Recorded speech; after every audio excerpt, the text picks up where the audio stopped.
मेरी प्यारी माँ और बहनों, आज आपका चप्पल आपकी पसंद का ना आए, आपका कपड़ा आपकी पसंद का ना आए, आपकी पसंद की ज्वेलरी आपका शौहर ना लाए, तो मियाँ बीवी में झगड़ा हो जाता है।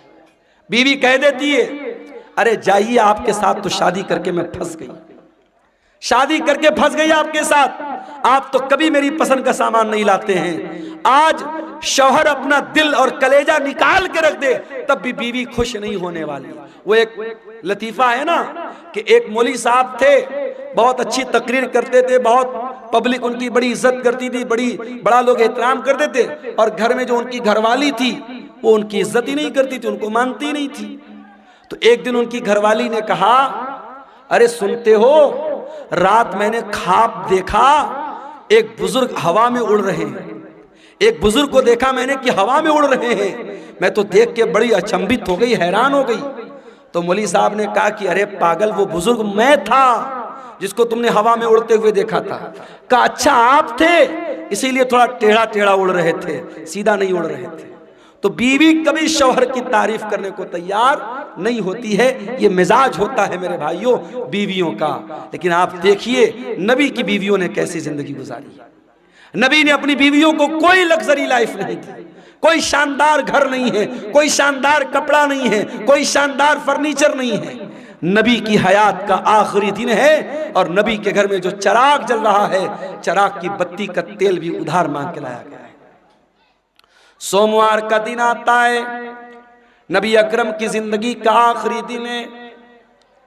अल्लाह के प्यारे नबी फजर की नमाज का टाइम होता है, बिस्तर से उठते हैं, अपने कमरे के दरवाजे पर आते हैं, पर्दा हटाते हैं, सामने सहाबे किराम नमाज पढ़ रहे हैं, अबू बकर सिद्दीक नमाज पढ़ा रहे हैं और सहाबे किराम नमाज पढ़ रहे हैं।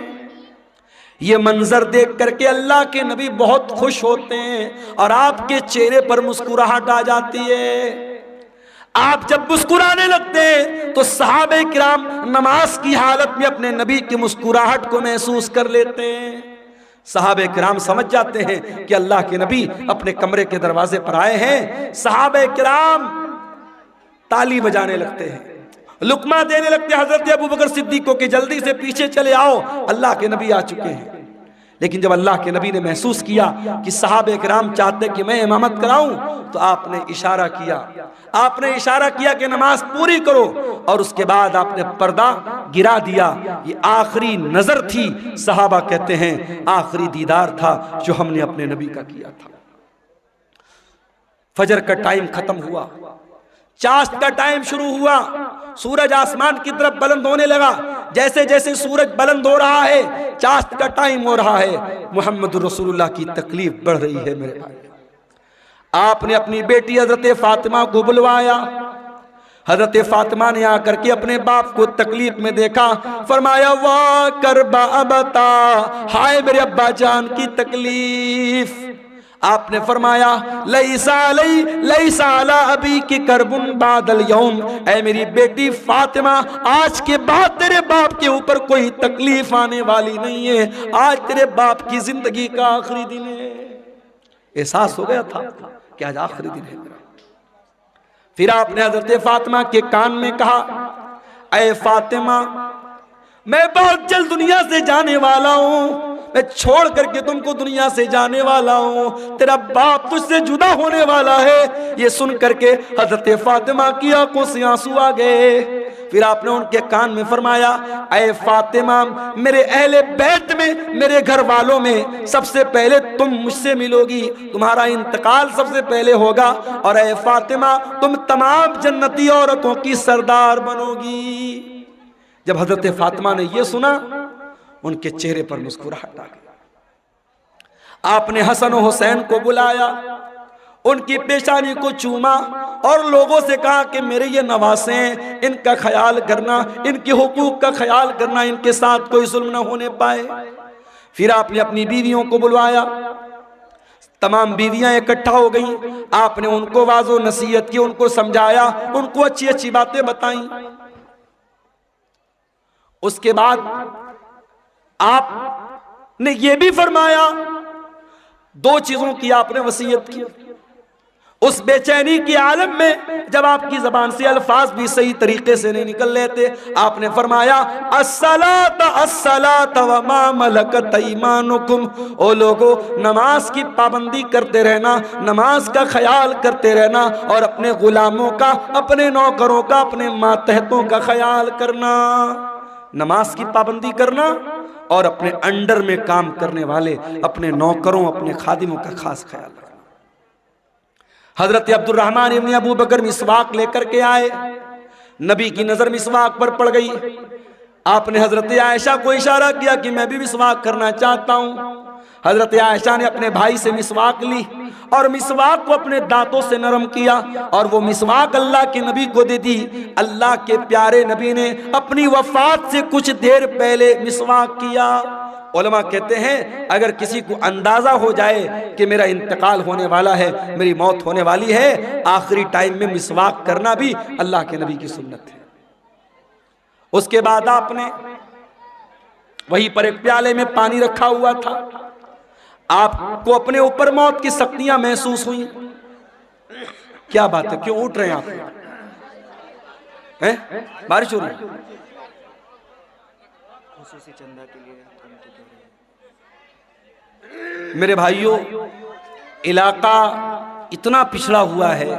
मुझे याद है जब कारी साहब ने मुझको बुलाया था और मैं जहां ठहरा हुआ था, रात भर मच्छरों ने मेरा जीना हराम कर दिया था, कीड़ों ने, मच्छरों ने।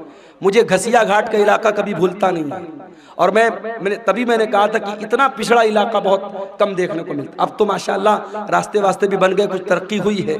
इस इलाके में ये कारी अब्दुल बासित साहब ने ये इदारा खोला है और आप जानते हैं ये जलसा इदारे के चंदे के लिए जलसा हो रहा है। ये बार बार बताने की ज़रूरत नहीं है। मैं बंगाली उलमा की तरह चंदा करने वाला मुकर्रिर नहीं हूँ, लेकिन मैं आपसे गुजारिश करता हूँ ये जलसे वालों की मेहनत पर पानी मत फेरिए। बारिश हो रही है, हल्की फुल्की बारिश हो रही है, अगर हो भी रही थोड़ा बहुत भीग भी गए तो मसला नहीं है, लेकिन आप इस इदारे के ऊपर पैसों की बारिश जरूर करके जाइएगा और जो भी चंदा 100, 200, 1000, लाख, 2 लाख जो भी आप दे के जा सकते हैं, इदारे का ताउन करके जाइएगा।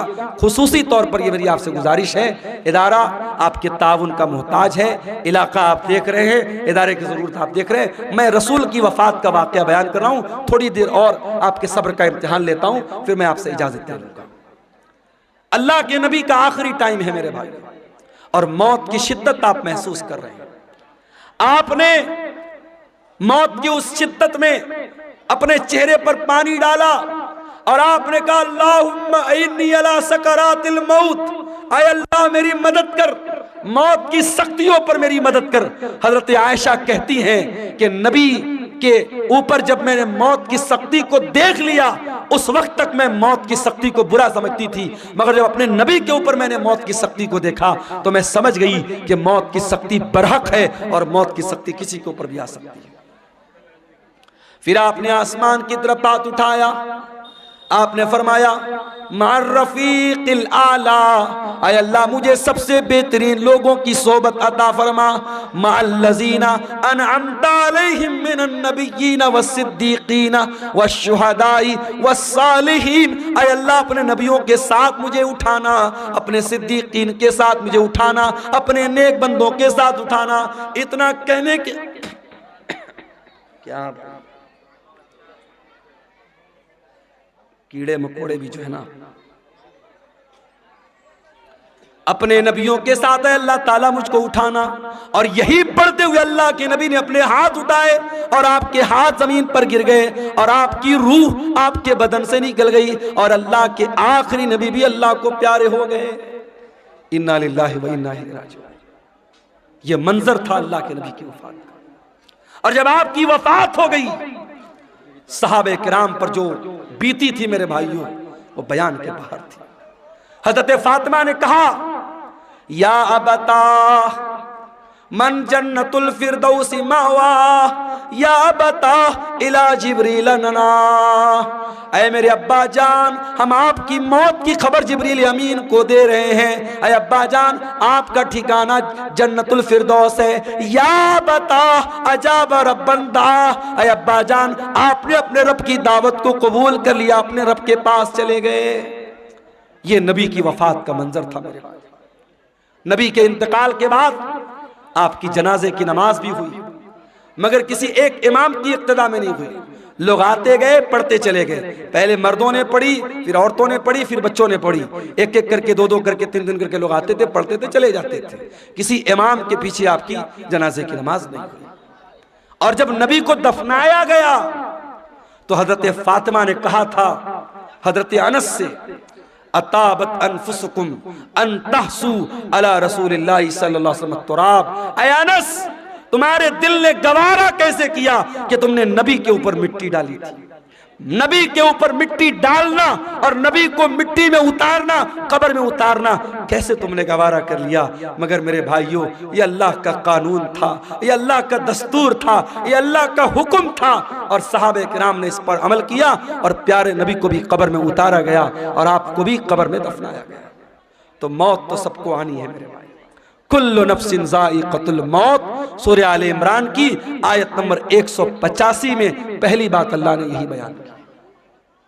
उसके बाद फरमाया, व इन्नमा तुवफ़्फ़ौना उजूरकुम यौमल क़ियामह, और ऐ मेरे बंदो, मरने के बाद जब तुम अल्लाह के पास जाओगे तो क़यामत के दिन तुम्हारे अमल का पूरा पूरा बदला तुम्हें दिया जाएगा। दुनिया में जो अच्छा अमल किया, जो बुरा अमल किया, जो नेकी किया, जो गुनाह किया, सबका बदला अल्लाह ताला क़यामत के दिन तुमको देगा। दुनिया में नेकी का फल मिल भी सकता है, नहीं भी मिल सकता है। गुनाह की सजा मिल भी सकती है, नहीं भी मिल सकती है।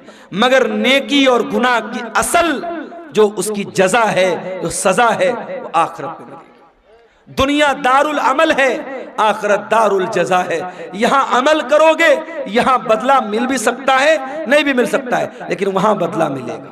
वइन्नमा तुवफ़्फ़ौना उजूरकुम यौमल क़ियामा, तुम्हारे अमल का पूरा पूरा बदला तुमको क़यामत के दिन दिया जाएगा। ये दूसरी बात अल्लाह ने बयान की। और तीसरी बात, फमन ज़ुज़िया अनिन नारि व उदखिलल जन्नह, जिसको क़यामत के दिन अल्लाह ताला जहन्नम की आग से बचा लेगा और जन्नत में दाखिल कर लेगा, वही कामयाब होने वाला है। दुनिया में कितनी दौलत थी, कितना पैसा था, कितना नाम कमाया था, कितना स्मार्ट था, कितना हैंडसम था, उसकी बीवी कैसी होती, उसके बच्चे कैसे थे, ये हमारी नज़र में कामयाबी हो सकती है, मगर अल्लाह की नज़र में कामयाबी क्या है? फरमाया, फमन ज़ुज़िया अनिन नार, क़यामत के दिन जिसके बारे में अल्लाह की अदालत में यह फैसला हो जाए कि इसको जहन्नम में नहीं डालना है, इसको जन्नत में डालना है, वही कामयाब होने वाला है। मेरे भाई, दुनिया में कोई आईएएस का एग्जाम पास कर ले, कोई आईपीएस का एग्जाम पास कर ले, कोई पुलिस की भर्ती का एग्जाम पास कर ले, कोई टीचिंग के एग्जाम में पास हो जाए, अखबार में नाम आता है, घर वाले मिठाई बांटते हैं, मेरे बेटे ने नीट पास कर लिया, मेरा बेटा आईएएस के एग्जाम में पास हो गया, मेरी बेटी ने मेडिकल का एग्जाम पास कर लिया। जरा सोचो कितनी खुशी का लम्हा होगा जब क़यामत के दिन अल्लाह की अदालत में ये फैसला होगा, मेरा ये बंदा पास हो गया, ये मेरा बंदा पास हो गया, इसको जन्नत में लेके जाओ। और उस इंसान के लिए कितना अफसोस का मकाम होगा जिसके बारे में ये फैसला होगा कि उसके बारे में अल्लाह कहेगा इसको जहन्नम में लेके जाओ। मेरे अजीजों, कामयाबी ये है, इस कामयाबी को हासिल करना है, इसके लिए हमें मेहनत करना है। जहन्नम से हम कैसे बच जाएं और अपने परिवार को हम कैसे बचा लें, इस पर हम मेहनत करें, इस पर हम काम करें, ये करने का काम है। इसीलिए अल्लाह कुरान में कहता है, कू अनफुसकुम व अहलीकुम नारा, ऐ ईमान वालो, अपने आप को और अपने घर वालों को जहन्नम की आग से बचाओ। दुनिया की आग से बचा लिया तो कौन सा कमाल किया। दुनिया की आग में इंसान एक बार जलेगा, जल के खत्म हो जाएगा, मगर कयामत के दिन की जो जहन्नम की गर्मी होगी मेरे भाइयों, वो बार बार जहन्नम की आग में इंसान को जलाया जाएगा, तड़पाया जाएगा। जहन्नम का अजाब सहन नहीं कर सकते हम, बर्दाश्त नहीं कर सकते हम। जब बर्दाश्त नहीं कर सकते तो कुरान कहता है जहन्नम की आग से अपने आप को बचाने की तैयारी। और चौथी बात जो इस आयत में अल्लाह ने बयान की, फरमाया वमल हयातुद दुनिया इल्ला मताउल गुरूर, दुनिया की जिंदगी तो धोखे का सामान है, जिस दुनिया के चक्कर में पड़कर तुम अल्लाह को भूल के बैठे हो, जन्नत को भूल के बैठे हो, रसूल को भूल के बैठे हो, आखिरत को भूल के बैठे हो। ये दुनिया तो धोखे का सामान है, दुनिया तो धोखे का सामान है मेरे भाई। दुनिया ने आज तक किसी के साथ वफा नहीं की। बड़े बड़े राजा आए, महाराजा आए, अपने महल में सोने चांदी के बर्तन में खाते थे, आज कब्र के नीचे दफन हैं, उनके महल खंडर बन गए, उनका नामो निशान दुनिया से मिट गया। ये दुनिया बेवफा है, बेवफा थी और बेवफा रहेगी। दुनिया से इश्क मत करो मेरे भाई, दुनिया से इश्क मत करो। दुनिया गद्दार है, दुनिया बेवफा है। दुनिया की हैसियत क्या है? हारून रशीद बहुत बड़ा खलीफा है, अपने दौर के बहुत बड़े आलिम अल्लामा इब्न सम्माक के पास आता है और कहता है, इमाम साहब, मैं अमीरुल मोमिनीन हूँ, मैं मुसलमानों का खलीफा हूँ, मैं चाहता हूँ कुछ नसीहत कर दीजिए, कुछ समझा दीजिए, कोई कीमती बात बता दीजिए। इब्न सम्माक ने कहा, अमीरुल मोमिनीन बुरा मत मानिएगा, मैं बस एक सवाल आपसे करना चाहता हूँ। मान लीजिए आप किसी सहरा में जा रहे हैं, सारा सामान आपका खत्म, खाने पीने की सारी चीजें खत्म, और आपको बहुत जोर की प्यास लगी है, और प्यास इतनी जोर की लगी है कि अगर पानी नहीं मिला तो आप मर जाएंगे। एक आदमी आता है और एक प्याला पानी आपको कहता है कि एक प्याला पानी मैं दूंगा, शर्त यह है कि आप अपनी आधी बादशाहत मुझको दे दे। तो ऐ अमीरुल मोमिनीन, आप क्या करेंगे? उसको बादशाहत दे देंगे और पानी लेकर के जान बचाएंगे या बादशाहत बचाएंगे? हारून रशीद ने कहा, मैं बादशाहत दे दूंगा, आधी बादशाहत दे दूंगा और पानी ले लूंगा। इब्ने सम्माक ने कहा, अमीरुल मोमिनीन, पानी आपने पी लिया, पानी बॉडी के अंदर रुक गया, पानी थम गया, पेशाब लगा है मगर पेशाब का रास्ता बंद हो गया, पेशाब नहीं निकल रहा है, आपको दर्द हो रहा है, तकलीफ हो रही है, अगर पेशाब न हुआ तो आप मर जाएंगे, जिंदगी के आखिरी कगार पे पहुंच गए। अब एक दूसरा इंसान आया, उसने कहा, हारून रशीद, मैं तेरा पेशाब जो रुका है उसको खोल सकता हूं, तेरा पेशाब हो जाएगा, तेरे बदन में जो पानी रुका है बाहर निकल जाएगा। कंडीशन ये है कि तू अपनी आधी हुकूमत मुझको दे दे। तो क्या आप उसको दे देंगे? हारून रशीद ने कहा, हाँ मैं दे दूंगा।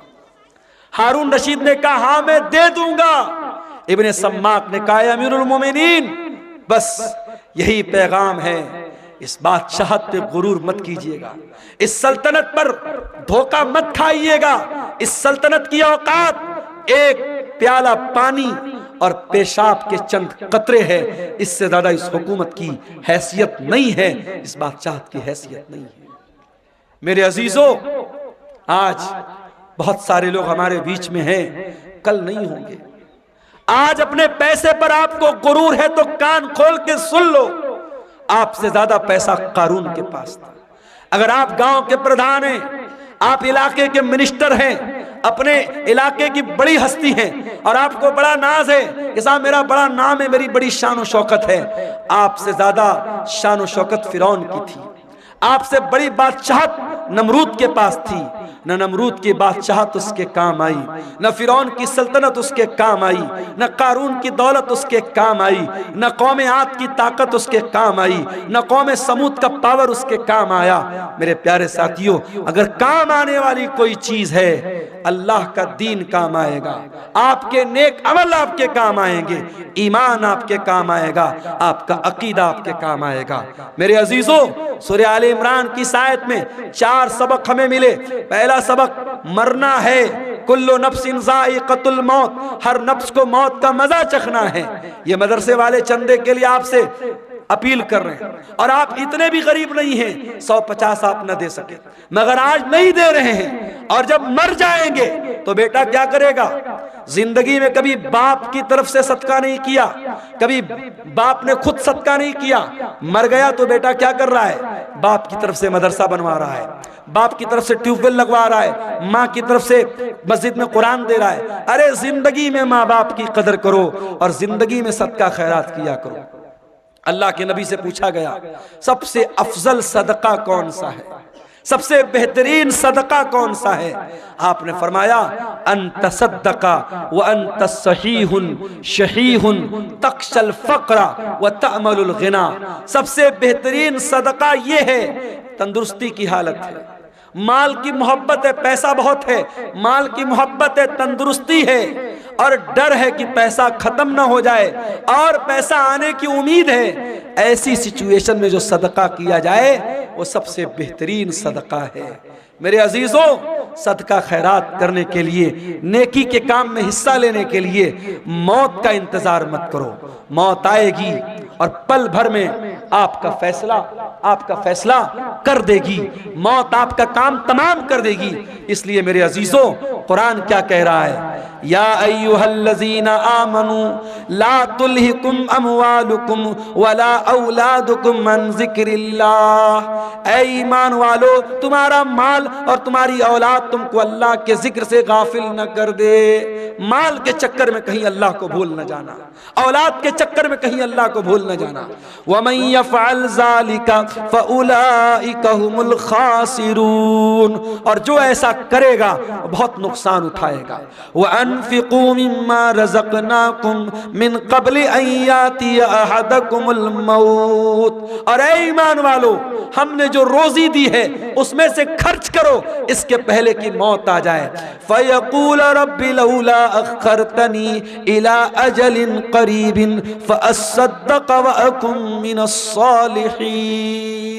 कहीं ऐसा न हो कि मौत के आने के बाद तुम कहो कि अय अल्लाह, 1 घंटे का टाइम और दे दे, 1 मिनट का टाइम और दे दे, मैं तेरी राह में सदका करना चाहता हूँ, मैं नेक बनना चाहता हूँ। वलन युअख्खिरल्लाहु नफ्सन इज़ा जाअ अजलुहा। लेकिन अल्लाह का कानून ये है, मौत आ गई तो 1 सेकंड पहले नहीं मर सकते, 1 सेकंड बाद में नहीं मर सकते।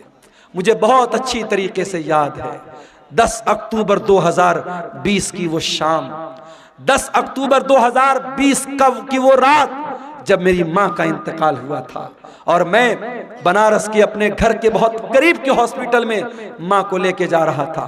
हार्ट अटैक आया था, शुगर की पेशेंट थी वो, और बाइक पर बिठाकर पीछे मेरा छोटा भाई बैठा था।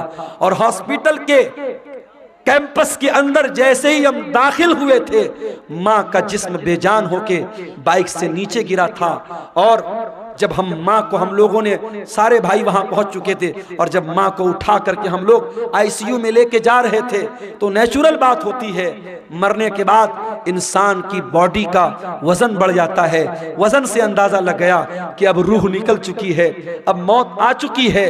हमारे पास करने को बातें बहुत थी।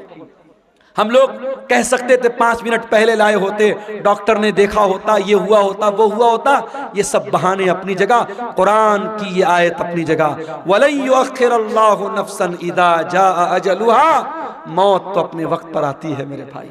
इसलिए अपने नौजवान साथियों से भी कहना चाहता हूँ, सीमांचल के जलसों में मैं कहीं कहीं बड़ी बेहयाई भी देखता हूँ, सड़कों पर लड़के लड़कियों का जमघट भी देखता हूं, बड़ा ऐसा माहौल में देखता हूं। पूरे इंडिया में वो माहौल कहीं नजर नहीं आता। मेरे भाइयों, ये जलसे, ये प्रोग्राम ठीक है, इदारे वालों के अपने मसाइल हैं, मदरसों की अपनी मजबूरी है। जलसा कराने बगैर उनको चंदा नहीं मिलेगा। जलसा आप कराइए, शौक से कराइए और तकरीर आप कराइए, मगर मैं घसिया घाट के मदरसे के जिम्मेदारों से भी कहना चाहूंगा, और वीडियो बन रहा है, सीमांचल के तमाम मदरसों के जिम्मेदारों से कहना चाहूंगा कि अब बहुत देर हो चुकी है। अब अपने जलसों को थोड़ा सा कंट्रोल कर लो, औरतों का इंतजाम रखो, लेकिन सख्ती से मना कर दो। कोई मेला ठेला नहीं लगेगा, कोई औरतों के सामान की दुकान नहीं लगेगी, कोई सड़क और चौराहे पर मर्दों और औरतों का जमघट नहीं लगेगा। और अगर नहीं कर सकते तो फिर जलसे बंद कर दो मेरे भाई, जलसे बंद कर दो। ये मेले के नाम पर अगर मर्दों औरतों का जमघट होता है तो उतना बड़ा गुनाह नहीं है, उतना बड़ा गुनाह नहीं है जितना बड़ा गुनाह बड़े बड़े बैनर लगा के, बड़े बड़े फाटक लगा के, बड़े बड़े उलमा की तकरीर करा के, और सड़कों पर मर्दों औरतों का जब हम जमघट देखते हैं, जवान जवान लड़कियां जा रही हैं और जवान लड़के उनको देखकर आवाजें कस रहे हैं, इशारेबाजी कर रहे हैं, नैन मटक्का हो रहा है, ये मंजर देखकर वल्लाह दिल को तकलीफ होती है। और मैं ये सोचता हूं 2009 से मैं सीमांचल में आ रहा हूं, 15 साल हो गए, हर साल आ रहा हूं, तकरीरें कर रहा हूं, लेकिन हालात जस के तस है, बल्कि और बुरे हो रहे हैं। हालात कब सुधरेंगे मेरे भाई? हम कब जागेंगे? कब होश में आएंगे? कब हम चेतेंगे? कब अपने अमल को हम सुधारेंगे? मेरे अजीजों, आज की तकरीर में यही पैगाम दे रहा हूं कि इसके पहले कि मौत आ जाए और ये गुनाह करते हुए अल्लाह के यहाँ हम चले जाएं, अपने अमल की इस्लाह कर लो मेरे भाई, अपनी बुराइयों से तौबा कर लो। और याद रखो, तौबा करने के लिए कल का इंतजार मत करो, जाओ अपने कमरे का दरवाजा बंद करो। जिस तरीके से बैठ करके बंद कमरे में मोबाइल देखते हो, जाओ अपने कमरे की लाइट भी बंद कर दो, दरवाजा भी बंद कर दो, और वजू करके अल्लाह के सामने हाथ फैलाओ और सोचो कि अब तक की जिंदगी कैसी गुजरी थी। अपने गुनाहों को याद करो, अपने खताओं को याद करो, और अगर अल्लाह की बारगाह में रोते हुए 2-4 कतरे आंसुओं के गिर गए, वल्लाह कह रहा हूं, इन आंसुओं की बड़ी कीमत है अल्लाह के यहाँ, इन आंसुओं की बड़ी कीमत है अल्लाह के यहाँ। अल्लाह के प्यारे नबी फरमाते हैं, अल्लाह को 2 चीजें बहुत ज्यादा पसंद हैं, मिन कतरतैन, 2 कतरे अल्लाह को बहुत पसंद हैं। कतरतु दुमूइ मिन खशियतिल्लाह, एक अल्लाह के खौफ से बहने वाला आंसू का कतरा, वह कतरतु दमिन तुहराक़ु फी सबीलिल्लाह, और एक खून का कतरा जो अल्लाह की राह में बहता है।